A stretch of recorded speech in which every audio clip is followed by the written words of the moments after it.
Hi guys, I'm back. Today I'm going to read Mark 6 to 12, Proverbs 2, and Psalm 17. Let's just start. He went away from there and came to his hometown. His disciples followed him. And on the Sabbath he began to teach in the synagogue. Many heard and were astonished, saying, where did this man get these things? What is the wisdom given to him? How are such mighty works done by his hands? Is not this the carpenter's son of Mary, and brother James and Joseph, and Judas and Simon? And are not his sisters here with us? And they took offense at it. Jesus said to him, a prophet is not without honor, except in his hometown among his relatives and in his own household. And he could do no mighty work there, except that he laid his hands on a few sick people and healed them. And he marveled because of their unbelief. And he went about among the villages teaching, and he called the 12 and began to send them out two by two, and gave them authority over the unclean. So he charged them to take nothing for the journey. And they journey except a staff, no bread, no bag, no money in their belts. But to wear sandals and not put on two tunics. And he said to them, whenever you enter a house, stay there until you depart from there. And if any place you will not receive it, they will not listen to you when you leave. When you leave, shake off the dust that is on your feet as a testimony against them. So they went out and prepared with their people should repent. He cast out many demons and anointed with oil many who were sick and healed them. King Herod heard of that Jesus' name had become known. Someone said, John the Baptist has been raised from the dead. That's why these miraculous powers are at work. Others say he is Elijah, and others say he is like one of the prophets. And Herod heard of it, he said, John, whom I beheaded, has been raised. This Herod who was son seized John and bound him in prison for the sake of Herodias, his brother's Philip's wife, as he had married her. And John had been saying to Herod, it is not lawful for you to have your brother's wife. And Herod, Herodias had a grudge against him and wanted to put him to death. But he did not, for Herod feared John, knowing that he was a righteous holy man, and he kept him safe. When he heard him, he was greatly perplexed, and he heard him cry. And an opportunity came for Herod and was about to win a banquet when he gave a banquet for his nobles and military commanders and the men in Galilee. When Herodias' daughter came in, he pleased Herod and his guests. And the king said to the guy, ask ye for whatever you wish, I will give it to you. And he vowed to, whatever you ask, I will give it to you, up to half my kingdom. And she went out and said to her mother, what shall I ask? And she said, the head of John the Baptist. And she came immediately and faced the king and asked, saying, I want you to give me at once the head of John the Baptist on the platter. And the king was exceedingly sorry, but because his eyes were scarce, he did not want to break his word to him. And immediately the king sent an executioner with orders to bring John's head. He went and beheaded him in the prison, and brought his head on a platter and gave it to the girl. And the girl gave it to her mother. When the disciples heard of it, they came and took his body and laid it in a tomb. The apostles returned to Jesus and told him all that they had done and told. And he said to them, come away by yourselves to a desolate place and rest a while. For many were coming and going, and they had no leisure even to eat, and they went away in the boat to a desolate place by themselves. Now many saw them going and recognized them, and they ran from there on foot from all the towns and got their head. And he went ashore, he saw a great crowd, and he had compassion on them, because they were like sheep without a shepherd. And he began to teach them many things. And when it grew late, his disciples came to him and said, this is a desolate place, and the hour is now late. He sent them away to go into the surrounding countryside and villages and buy them something to eat. And he instantly, you give them something to eat. And he said to them, you shall we go and buy 200 denarii worth of bread and give it to them to eat? And they found out, they said, 5 and 2 fish. And he commanded them to sit down and graze some green grass. And so they sat down and grazed hundreds by 50s. And taking the 5 loaves and 2 fish, he looked up to heaven and said a blessing, and broke the loaves, and gave them to the disciples, and to stand up, supper with the people. They divided the 2 fish among them all, and they all ate and were satisfied. And they took up 12 baskets full of broken pieces and the fish. And those who ate the loaves were 5,000. Immediately he made his disciples get into the boat and go before him to the other side, to Bethsaida, when we dismissed the crowd. And after he had taken leave of them, he went up to the mountain to pray. And evening came, the boat was out on the sea. He was alone there, and he saw that they were making headway painfully, but the wind was against them. And about the 4th watch of the night he came to walking on the sea. He meant to pass by them. And when they saw him walking on the sea, they thought it was a ghost, and cried out. And they all saw him and were terrified, but immediately he spoke to them and said, take heart, it is I. Do not be afraid. And he got into the boat with them, and the wind ceased, and they were only astounded, for they did not understand about the loaves, and their hearts were hardened. When they crossed over, they came to land Joseph, and moored to the shore. And they got out of the boat. The people immediately recognized him, ran about the whole region, began to bring sick people on their beds to wherever they heard he was. And wherever he came in order to seize the countryside, they laid the sick in the marketplace and pulpit of the head, they might touch him. The fringe of his garment. Many touched him with made well. And the Pharisees gathered to him with some of the scribes who had come from Jerusalem. They saw that some of his disciples were eating with hands out to fill, and his unwashed. And the Pharisees and the scribes asked him, Why do you want to stop according to the tradition of the elders? Hey, with the filled hands. He says, "Well, did Isaiah prophecy you hypocrites, as it written, the people honors me with deadness, and the heart is far from me. In vain do they worship me, teaching us doctrines, the commandments of men. And they leave the commandment of God hold to the tradition of men." He said to them, "You have a fine way of rejecting the commandment of God in order to establish your tradition. The message, honor your father and your mother, and whoever reveals father and mother must surely die. But you say, if a man tells his father or his mother, whatever you would have gained from me is called, and you no longer permit him to do anything from his father and mother or mother, thus making void the word of God by a tradition you handed him down. And many such things you do." And he called the Hebrew to him again and said to him, "Hear me, all you understand. There is nothing outside a person that by going into him can defile. The things that come out of a person are what defile. They entered by the house and left the people. His disciples asked them about the parable. He said to them, "I also without understand. Do you not see that whatever goes into a person from outside cannot defile? Since it enters not his heart but his stomach, and is expelled." And he said, "Well, it comes out of a person is what defiles it. For from within out of man come evil thoughts, and evil thoughts, sexual immorality, theft, murder, adultery, coveting, wickedness, deceit, sensuality, envy, slander, pride, foolishness. All these evil things come from within, and they defile a person. And from there he arose and went away to the region of Galilee. And he entered a house and did not want anyone to know. He could not be hidden. Immediately a woman whose little daughter had an unclean spirit ahead of him, and came and fell down at his feet.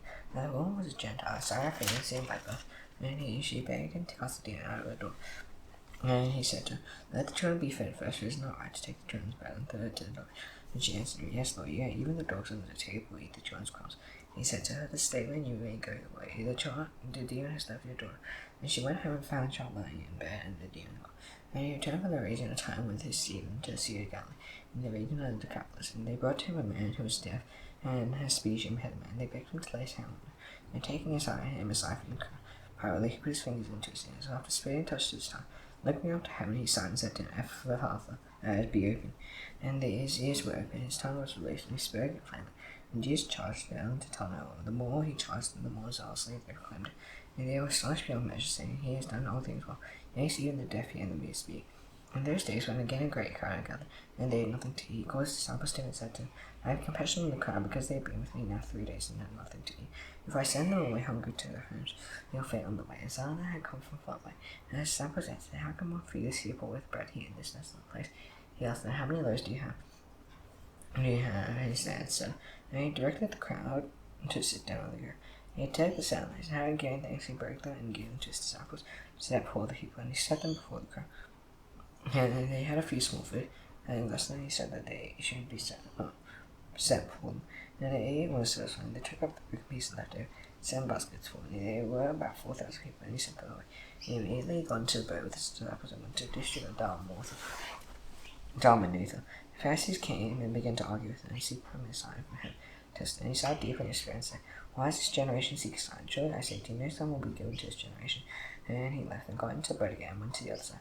And they had forgotten to bring bread, and they had only one loaf with them in the bread. And he cautioned them, saying, "Watch out, beware of the leaven of the Philistines, Pharisees and the leaven of Herod."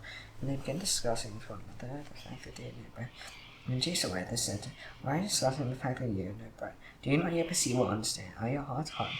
And eyes do you not see, and having ears do you not hear? And do you not remember when I broke the 5 loaves for the 5,000? How many baskets of the broken pieces do you take up?" They said to him, 12. "And 7 for the 4,000. How many baskets for the broken piece did you take up?" And he said to him, 7. And he said to him, "Do you not yet understand?" And he came to Bethsaida, and some people brought to him a blind man and begged him to touch him.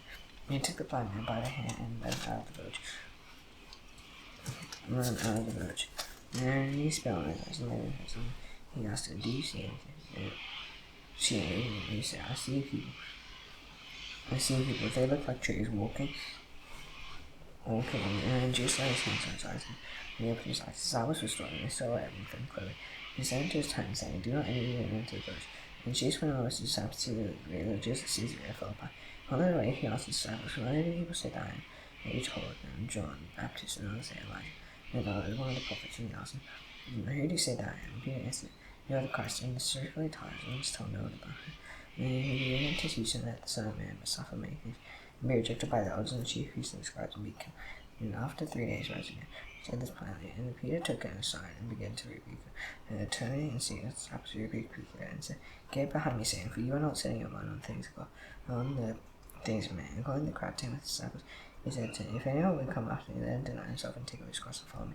For whoever would save his life will lose it, and whoever loses his life for my sake and the gospel's will save. For what does a prophet make to win the whole world and fulfill his soul? What can man give in return for his soul? Whoever is ashamed of me and of my words in this adulterous sinful generation, of him will the Son of Man also be ashamed when he comes in the glory of his Father with the holy angels."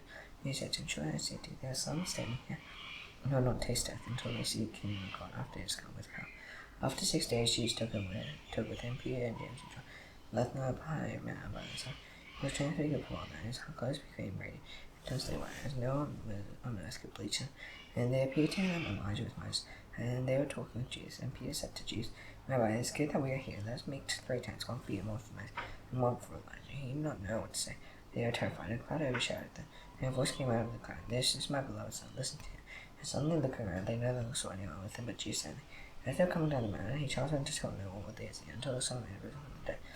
So they gave the matter to himself, questioning what this rising of the dead must mean. And he said, "Then why did the scribes say that first Elijah must come?" And he said to him, "Elijah does come first to restore all things. And how is it written that the other Son, he shall suffer many things, be treated with contempt? But I tell you that Elijah has come, and they did to him whatever they pleased, as he written of him." And when they came to his son, they saw a great crowd, and the scribes of Bethel. Immediately all the crowd, and they saw were greatly amazed and ran up to him and greeted him. And asked him, "What are you arguing about with him?" And some of the crowd answered, "Teacher, I brought up my son to you for your spirit that makes him meet. And whenever it seizes him, it throws him down. He foams and grinds his teeth and becomes rigid." So I asked the disciples to cast him down, and they were not able. And said, "My faithless generation, how long am I to be with thee? How long am I to bear with thee? Bring him to me." And they brought the boy to him. And the spirit saw him, and immediately he convulsed the boy, and he fell to him, and rolled about half foaming at the mouth. And Jesus asked his father, "How long has this been happening to him?" And he said, "From childhood. And it is often cast him into fire and to water to destroy him. If you can do anything, have compassion on us, help us." And Jesus said to him, "If you can, all things are possible with the one who believes." Immediately the father of the crowd cried and said, "I believe, help my unbelief." And Jesus saw that the crowd came running together. He rebuked the unclean spirit, saying to him, "You mute and deaf spirit, I command you, come out of him and never enter him again." And after crying and convulsing with terror, it came out. And the boy was like a corpse, so that most of them said, "He is dead." And Jesus took him by the hand and lifted him up. And he arose, and he entered the house. The disciples asked him privately, "Why could we not cast it out?" And he said to them, "This kind cannot be driven out by anything but prayer." And they went up from there and come past the Galilee. They did not want anyone to know, for he was teaching his disciples, saying, "The Son of Man is going to be delivered into the hands of men, and they will kill him. And when he is killed, after 3 days he will rise." They did not understand this, and were afraid to ask, and they came to keep him. He was in the house. He asked them, "What were you discussing on the way?" They came silent, and they had argued with one another about who was the greatest. And he sat down and called the 12. And he said to them, "If anyone will be first, then he must be the last of all, and servant of all." He took a child and put him in the midst, and taking him in his arms, he said to him, "Whoever receives one child in my name receives me, and whoever receives me receives not me, but him who sent me." And John said to him, "Teacher, we saw someone casting out demons in your name." They tried to stop him because he was not following us. And Jesus said, "Do not stop him, for no one does a mighty work. He does a mighty work, but my name will be able to sing after it to speak before me." And the one who did not against us is for us. And truly I say to you, whoever gives you a cup of water to drink because you belong to Christ will by no means lose his rule. And whoever calls one of these little ones to believe in me is to say, it would be better for him if a great master among the rose that he was thrown into sea. If your hand calls you to sin, cut off. It is better for you to send to life crippled than with 2 hands to go hell for the unquenchable fire. And if your foot calls you to sin, cut off. It is better for you to enter life lame than 2 feet to be thrown into hell. And the eye calls you to sin, tear it out. It is better for you to enter the kingdom of God with 1 eye than with 2 eyes to be thrown into hell, where their worm does not die, and the fire is not quenched. Everyone will be sorrow for fire, soul is good. If soul is lost in salty, that's how you make it salty again. Have soul in yourselves and be at peace with one another. And he left there and went again to the region of Judea and beyond the Jordan. And Christ gathered to him, and again as he was his cousin, he told them. And Pharisees came out in order to test him, asked, "Is it lawful for a man to divorce his wife?" And to them, "What did Moses command you?" They said, "Moses allowed a man to write a certificate and divorce and to send her away." And Jesus said, "From the beginning of your faithful hardness of heart, he read you this commandment. But from the beginning of creation, God made them male and female. Therefore a man shall leave his father and mother, and hold fast to his wife, and 2 shall become one flesh. So no longer 2, but one flesh. What therefore God has joined together, let no man separate." And in his house the disciples asked him again about this man. And he said to them, "Whoever divorces his wife and marries another commits adultery against them. If she divorces her husband and marries another, she commits adultery. and they were bringing children to him that he might touch them. And the disciples rebuked them. And they Jesus saw he was indignant and said, let children come to me, do not hinder them. And for to such belongs the kingdom of God. Truly I say to you, whoever does not see the kingdom of God, like a child shall not enter. And he took in his arms and blessed them, laying his hands on them, and as he was sending on his journey. A man ran out and knelt before him and asked him, good teacher, what must I do to inherit eternal life? And Jesus said to him, why? Do not murder, do not commit adultery, do not steal, do not bear false witness, do not defraud, honor your father and mother. And he said to him, teacher, all these I have kept from my youth. And Jesus looking at him loved him, and said to him, you lack one thing, go, sell all that you have and give to the poor, and you will have treasure in heaven, and come follow me. Disarmed by the saying, he went away sorrowful for your great possession. And Jesus looked around and said to his disciples, how difficult it will be for those who have wealth to enter the kingdom of God. And his disciples were amazed at his words. And Jesus said to them again, children, how difficult it is to enter the kingdom of God. It is easier for a camel to go through the eye of a needle than for a rich person to enter the kingdom of God. And they exceedingly astonished and said, then who can be saved? Jesus looked at them and said, with man it is impossible, and not with God, but all things are possible with God. He began to say to them, see, we have everything, we have left everything, and followed you. And Jesus said, truly I say to you, there is no one who has left house or brothers or sister or mother or father, children, and land, for my sake and for the gospel, will now receive 100-fold now in this time. Pastors and brothers and sisters and mothers and children, their persecution and their age come on and turn away. The only who are first will be last, and the last first, and they were on the road going to Jerusalem. Jesus was walking ahead of them, and they were made. They followed were afraid, and taking the 12 he began to tell them what was to happen to him. You see, we are going up to Jerusalem, and so we delivered over to the chief priests and the scribes, and they'll condemn to death and deliver him over to the Gentiles, and mock him and spit on them, and flog him and kill him. And after 3 days sunrise, James and all the sons of Zebedee came up to him and said, teacher, we want you to do for us whatever we ask you. And he said to them, what do you want me to do for you? And he said, we're going to sit one on your right hand and on the other right. And Jesus said, do you know what you are asking? And you able to drink the cup that I drink? Or to be baptized with the baptism which I am baptized? And he said to him, we are able. And Jesus said to him, the cup that I drink, you will drink, and the baptism with which I am baptized, you will be baptized. So to sit on my right hand and my left is not mine. And so those to whom is being prepared. And the 10 they began to be indignant, and James and John. And Jesus called them to him and said to them, you know that those who consider the laws of the Gentiles lord over them, and the great ones exercise authority over them. And it shall not be so among you, and whoever would go among you must be your servant, and whoever would be first among you must be slave of all. And the Son of Man came not to be served, but to serve, and to give his life as a ransom for men. And he came to Jericho, and he was leaving Jericho with disciples, and a great crowd. Bartimaeus the blind beggar, son of Timaeus, was sitting by the roadside. And he heard there was Jesus, and he began to cry and said, Jesus, son of David, have mercy on me. And many rebuked him, saying, turn him to his son. He cried out all the more, Son of David, have mercy on me. And then Jesus stopped and said, call him. And he called the blind man, saying to him, take heart, get out, he is calling you. Throwing off his cloak, he sprang out and came to Jesus. And Jesus said to him, what do you want me to do for you? And the blind man said, Rabbi, let me recover my sight. And Jesus said to him, go your way, your faith has made you well. Immediately he recovered his sight and followed him on the way. And they drew near to the Jerusalem, to Bethphage and Bethany. In Proverbs 2.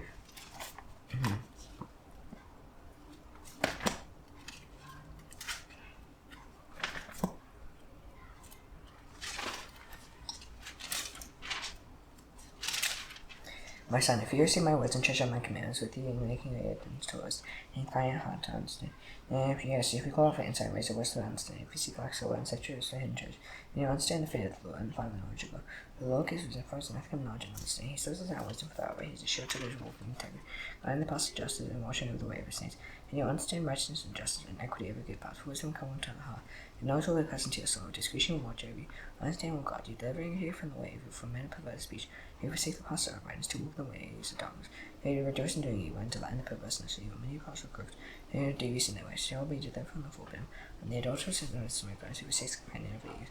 Never gets the covenant of God. And has his death to death, and who passed to depart. I'm going to go to come back, nor do it again the path of the land. Shall walk in the way of the good, and keep to the path of the righteous.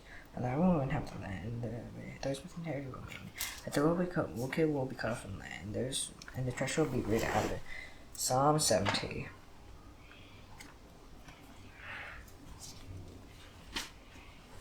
Make haste to go to deliver, O Lord, make haste to help me. Let them be put to shame and confusion. Receive not, let them be turned back and brought to the zone who declare my hope. Let them turn back because they shame and say, Aha, aha. May all seek you rejoice and decline you. May those who love your salvation say evermore, God is great. I am poor and needy, hasten to me, O God. You are my help and my deliverer, O Lord, do not delay. You know, astonished and I did the Lord's prayer. His way hath called in heaven, hallelujah. Your kingdom come, your will on earth as it is in heaven. Those who now die bread, for those that have serious of beyond debtors. Yes, none to the temptation of those evil. Here's the kingdom, the power, the growth of amen. See you tomorrow. Bye.